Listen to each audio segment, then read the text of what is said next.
Welcome back to Regular Guys Outdoors and Turkey Trippin' 2022. It's the second day in North Florida. Well, Buck just dropped me off. I got a really short walk this morning, and right now I got some birds flying around above me. I think they're buzzards. I had buzzards all around me yesterday, but he's coming in from the opposite direction. He heard that gobbler last night too, so he's going in about to where he was last night, and I'm going in about where I was, and we'll have that gobbler between us this morning. So hopefully when he comes off the roost, he's got to pick a direction, and he's interested in what either of us have to offer. So hopefully this morning one of us goes bang. But it's stupid early, so we should have plenty of time to get set up, get in quiet in the dark. We'll see you hopefully first light. All right, we just had the first gobble of that guy. It's roughly 7 o'clock or so. So I'm sitting where I was last night. I've got this lovely spot. I'd like to get closer to him and then fall back to this spot I got. But I'm afraid with these open cypress that would just be too much movement through the woods. I mean, you can see lateral movement in here a pretty good ways out. So there's not a lot of cover in here. Afraid to try to get too close, and then if I miss him off the roost, if he slips me, then I'll bust him if he's looping around and I'm trying to get back to him. So I'm kind of torn because I want to get closer. There's also water around too, so I don't know how that would affect my mode of travel or his mode of travel. So some of this water may funnel them. Some of it's really shallow. Most of it's not knee deep. We're going to adjust our decoys and then probably start doing some soft calling. So I've decided to actually go ahead and try to close a little ground. This is the side I'm worried about him bypassing me on. From that side of my setup, he can't really bypass me. So I'd like to maybe just plant it in his head that he wants to pitch down this way. He must be spinning on the branch because his volume changes quite a bit.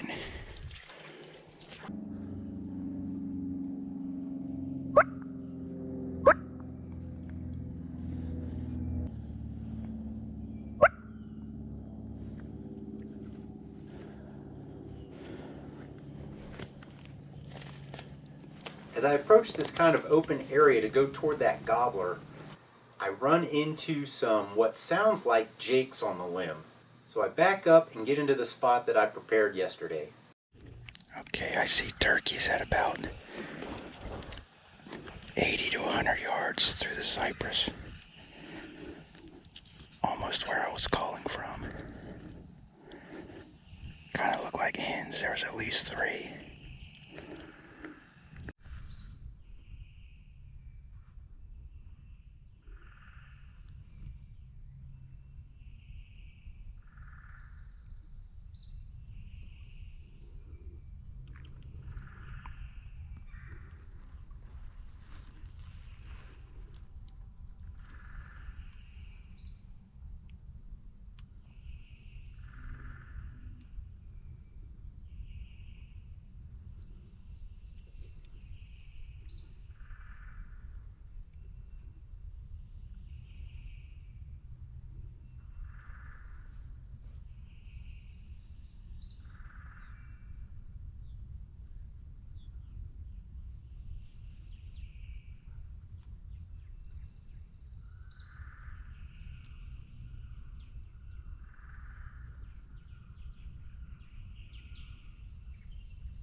gobbler is hammering it off to my right. 4 times now, but I got a hen right out here in front of me.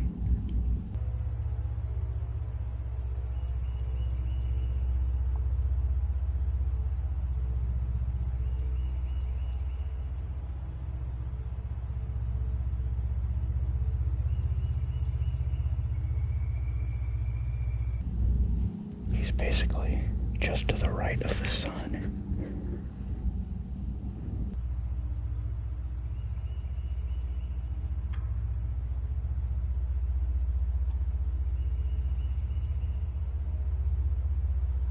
Alright, he stopped gobbling for a while.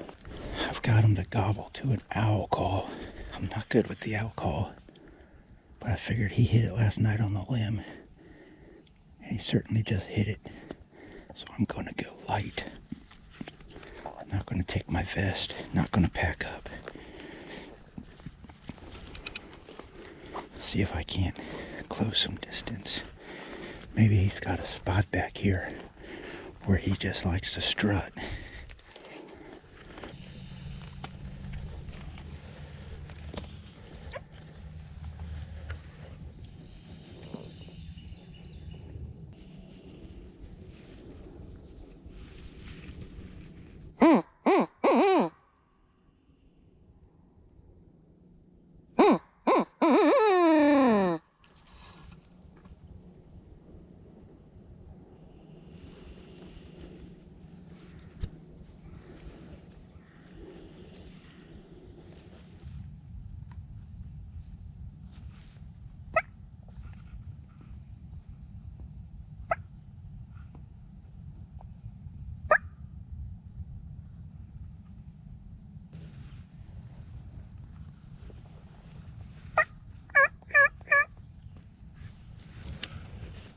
I advanced pretty far on that gobbler, but he just shut up on me, so I sat down and decided to just wait him out a while. It's been 2 hours I've been sitting here, and he just gobbled over here, not that far away.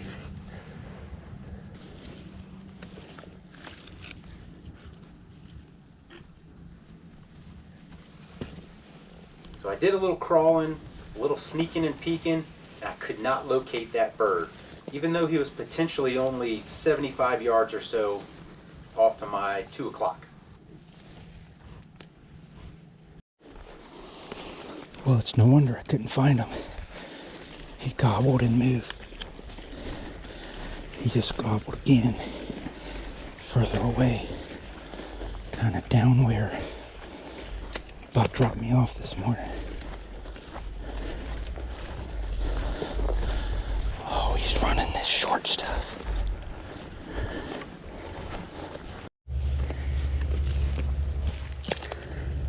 Ironic part is he's actually heading right to where I was sitting last night and this morning. Not cool.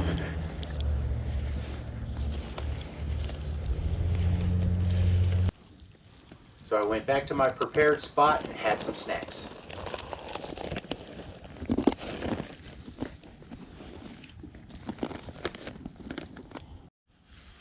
Well, the shot I heard an hour and a half ago was not buck. So that probably means there's another turkey out here, and that possibly could be the turkey I was chasing today. That being said, I'm going to go over toward the area that he was roosted. Those jakes were roosted, and then on the other side of that gobbler there were more jakes, and then there was buck. So that gobbler was between jakes, and Buck and I couldn't get very close to him this morning. He also had hens on his side. But I'm going to go over here. Number one, try to find a place for the morning, because I think he went this way, far enough out of my line of sight to get back here to gobble this morning, when he gobbled it at 8:30 and 10 o'clock. And then also I want to find a spot to finish out tonight, looking back this way in case he is back there coming this way. He was back there at 12 o'clock, and then a little after 12 he was down this way, so I don't know where he went after all that My spot for tonight might be the same as the spot for tomorrow morning. We shall see.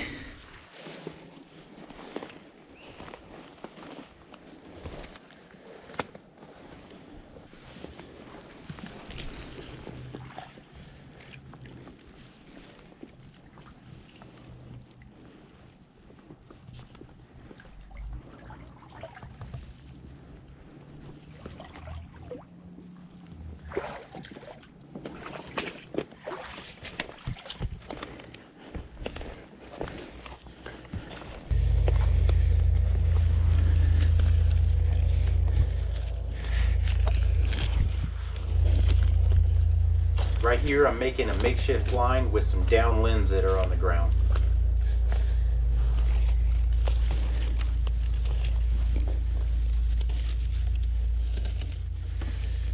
So what happens here is I'm sitting there and that bird gobbles.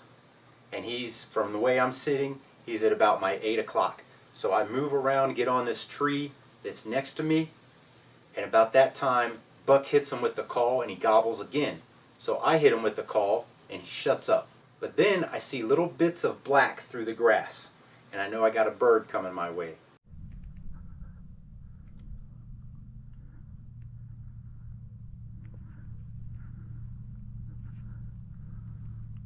As I reach forward to turn my gun camera on, the bird actually appears. And I didn't see that in real time with my eyes. I did not see him pop out right there in real time. When I looked up, I saw him standing there.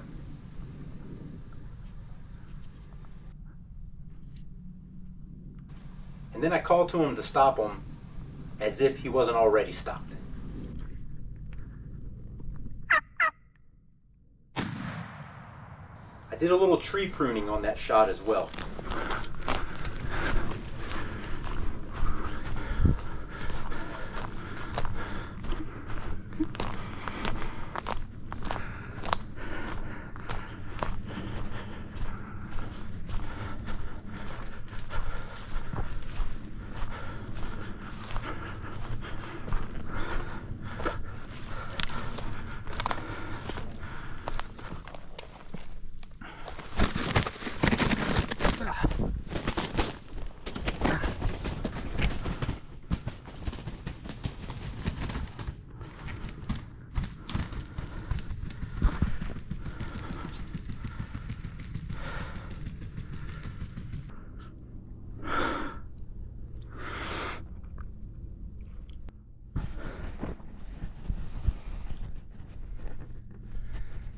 The other GoPro's dead.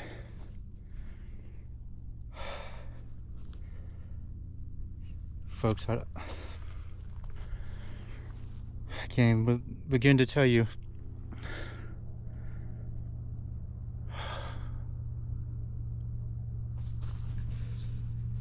Man, I think he got me in my boot with a spur, and he did. Yeah, he did. He got me. Ripped my boots open. Ain't that something? His spurs are huge.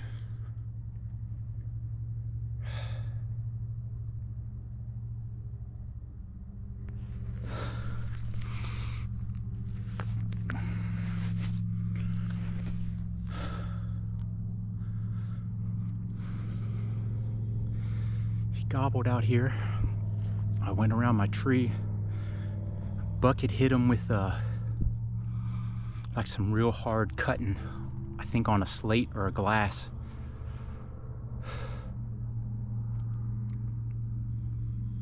And he gobbled at that. And he called again and he didn't gobble. And I gave him just some picks. Just some of that. And he was kind of splitting the difference between us. I don't think he wanted to come in to either of us.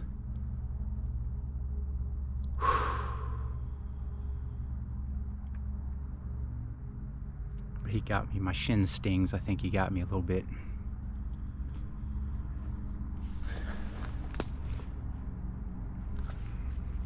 quite a poke. If it wasn't for TSS, I would not have been able to shoot him. He was quite a poke. He was a solid 40, maybe 45. Here comes buck. Dude, dude, he was trying to split the middle of us. I tried to step on his neck and he cut my boots open. Oh my God, that's an old bird, man. I think this is the one we've been playing with all day. He smashed his head. Oh my God, look at those spurs.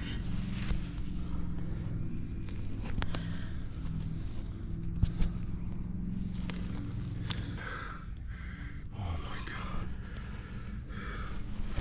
Come Dude, on, let's go. was that glass you hit? Yeah.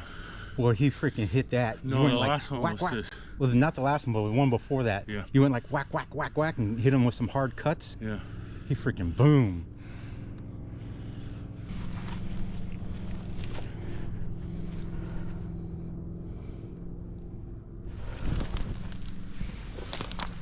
How about that? This bird did not want to die. Alright. Be careful. Yeah, watch out if he gets to going again, man. That's a limb hanger for sure. He's got pretty solid bars for a damn Osceola, man. Look at that. That looks like a dang Easter, man. Alright, picture time. And sure enough, like Buck said, he was definitely a limb hanger. Beautiful Osceola in the swamps of Florida.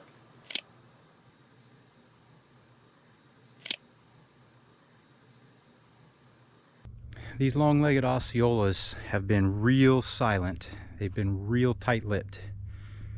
But this guy had been kind of working it all day, but he wouldn't give you enough to play with, and he really wouldn't respond to your call. If he gobbled and you called, he doesn't come in, and he doesn't gobble back at you. He just keeps going about his business. I don't know what the deal was with that, but it's been kind of frustrating all day playing that game. So I just ranged from the shot site back to the tree I was on, and it was 44 yards. So that Federal number 9 TSS that I patterned at 45 yards with my top barrel on that over-under, it's on. I put the sights on the right side of his head. He was like, as I was looking at him, he was like this, and I put the sights right behind the little crook on his neck, because at that range it's just a touch left. So I put it on just on his right side, and it really did a number on him at 44 yards. Really did a number on him. And he did cut my shin a little bit, cut my boots in 3 spots when I stepped on his neck, and he kicked me. We'll carry him back with the duck carrier Bart made me. It doubles very nicely as a turkey tote.